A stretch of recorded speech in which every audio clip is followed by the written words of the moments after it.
Hello hi friend. तो Oliva family lifestyle को आपण मानक स्वागत। तो मोर गोटे पार्सल आसाला मु नवापाई जाइली। तो देखो ताकू मु ओपन करी। एटा तो थिला नमकीन छणाछुणी पाई। एटा मु फास्ट टाइम ऑर्डर करथिली। तो मु केबे ऑर्डर करनथिली कि यूज करनथिली। एटा देखो हाथ रे पड़िया ऊपर रही गला।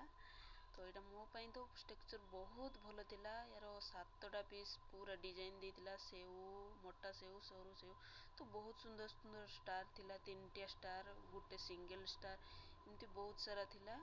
तो ये देखो मु देखे बहुत सुंदर लगिला मते। आपण मानू केमती लगिला कमेंट बॉक्स रे निश्चिंत कहबे। तो देखो बहुत भल थिला। तो या पर मते जने दीदी जने देइथिले। तो एटा चूल्हा देइथिले। तो चूल्हाटी बहुत सुंदर थिला।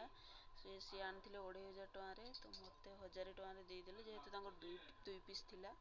तो एटा स्टील रे थिला। यार स्टैंड भी एटा भी बहुत। तो एटा देखंतु मु चूल्हाटी केमती खुलिली। तो पूरा खुली नाही।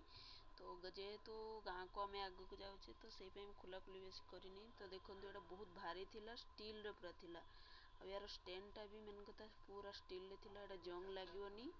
तो आपण मानकू केमती लागला मो वीडियो निहाती कमेंट करिवे। वीडियो भल लागतिले प्लीज प्लीज गोटे लाइक करिवे सब्सक्राइब करिवे और कमेंट करिवे।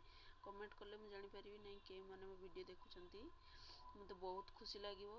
प्लीज दया करी गोटे सब्सक्राइब करदेवे। रोची बाय बाय फ्रेंड्स। तो ये चूल्हाटा देखंतु बहुत सुंदर थिला।